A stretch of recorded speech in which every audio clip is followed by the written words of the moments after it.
गीता की 11 मोटिवेशनल बातें आपका जीवन बदल देगी। वेदों का सार उपनिषद और उपनिषदों का सार गीता है। गीता हिंदुओं का सर्वमान्य धर्म ग्रंथ है। गीता को पढ़ने और समझने से सभी तरह के दुखों का अंत हो जाता है। यह हमें जीवन जीने की कला सिखाती है। आओ जानते हैं गीता के 11 मोटिवेशनल कोट्स जो आपका जीवन बदल देंगे। नंबर 1, क्रोध का त्याग कर दें। क्रोध से मनुष्य की मति मारी जाती है, यानी मूड हो जाती है, जिससे स्मृति भ्रमित हो जाती है। स्मृति भ्रमित हो जाने से मनुष्य की बुद्धि नष्ट हो जाती है और बुद्धि का नाश हो जाने पर मनुष्य खुद अपना ही नाश कर बैठता है। नंबर 2, मृत्यु से भी बढ़कर है मृत्यु का भय। ना कोई मारता है और ना ही कोई मरता है। सभी निमित्त मात्र हैं। सभी प्राणी जन्म से पहले बिना शरीर के थे। मरने के उपरांत वे बिना शरीर वाले हो जाएंगे। यह तो बीच में शरीर ही वाले देखे जाते हैं, फिर इनका शोक क्यों करते हो? कोई भी अमर जड़ी खाकर पैदा नहीं हुआ है। कोई जल्दी मरेगा तो कोई देर से। मृत्यु का भय मत पालो। मरना तो सभी को एक न एक दिन है। जो बना है वह फना है। नंबर 3, आत्मा अजर अमर है। आत्मा को ना शस्त्र काट सकते हैं, ना आग उसे जला सकती है, ना पानी उसे भिगो सकता है, न हवा उसे सुखा सकती है।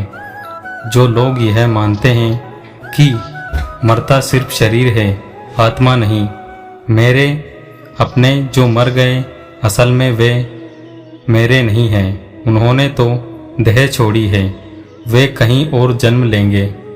ऐसे लोग ही सच्चा मार्ग ढूंढ लेते हैं। नंबर 4, कोई हमारा अपना नहीं है।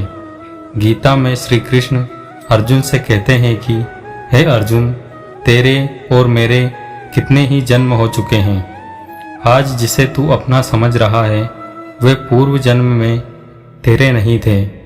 मेरे और तेरे बहुत से जन्म हो चुके हैं। मैं उन सभी जन्मों के बारे में जानता हूँ, लेकिन तू नहीं जानता।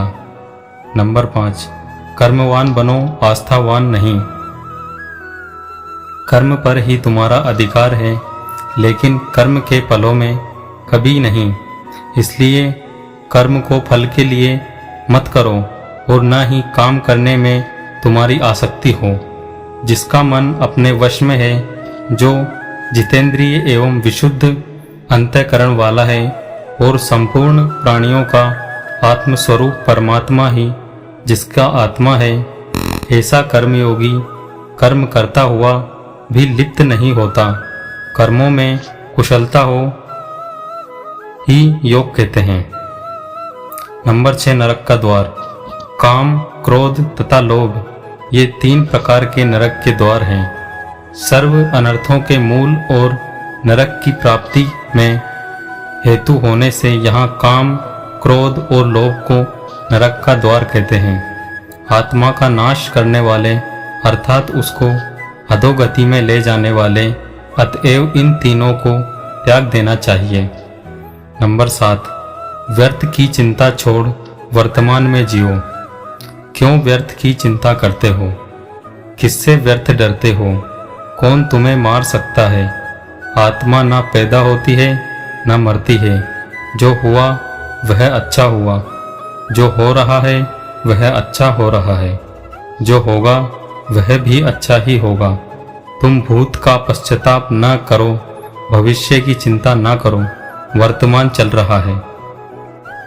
नंबर 8, लगाव की दुख का कारण है।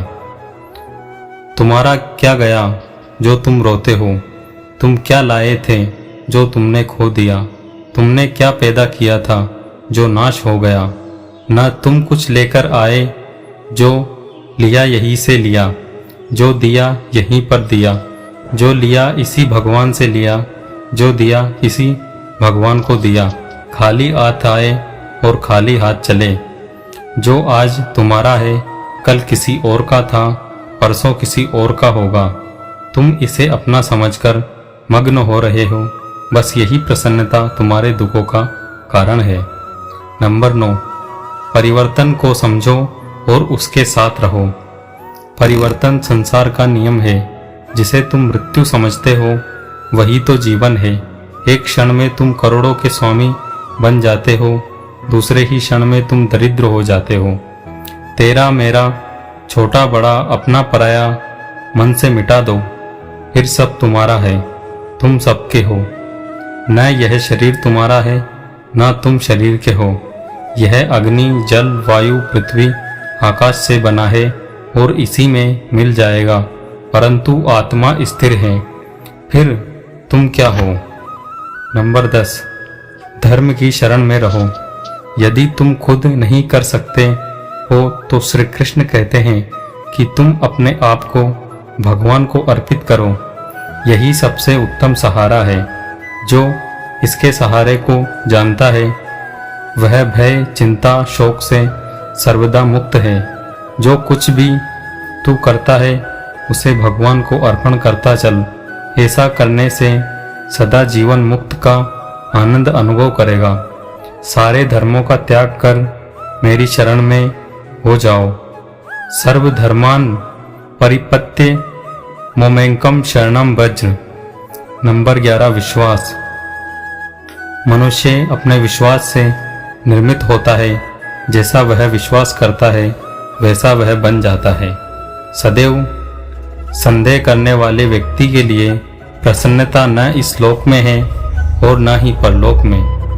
जो कोई भी व्यक्ति जिस किसी भी देवता की पूजा विश्वास के साथ करने की इच्छा रखता है, मैं उस व्यक्ति का विश्वास उसी देवता में दृढ़ कर देता हूँ।